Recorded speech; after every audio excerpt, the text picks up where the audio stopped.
Hi Igor, can you help us with new PPC product launch strategy? Sure I can, but there are some of the things that we need to sort out first. Why did it fail in the first place? What was about your offer that wasn't interesting enough for your potential buyers?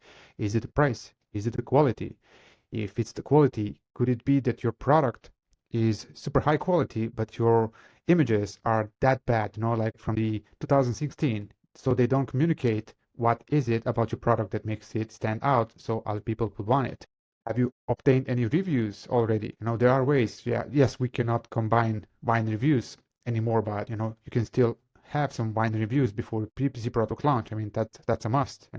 You addressed customer objections by analyzing the reviews of your competitors. That's an easy win now with all these AI tools and scrapers. You can analyze all of your competitor reviews and isolate customer objections. Then make sure that your listing is optimized both for mobile and for desktop, but not just that images and text are big. You need to communicate clearly that those objections that all of the other competitors are failing at are addressed and your product is now updated and upgraded version of your competitor ones. Or furthermore, ask yourself, ask your team, you need to know, why did your product launch fail?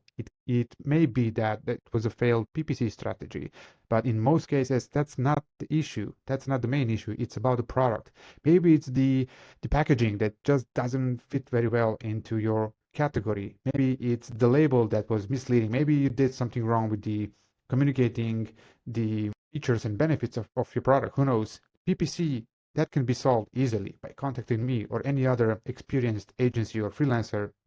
That's a no-brainer for anybody who's into PPC seriously, But before that, please solve all of these questions. And once you have everything ticked off, then we can talk further. Let me know if you have any further questions in the comment section, and see you on Monday with a new video. Bye bye.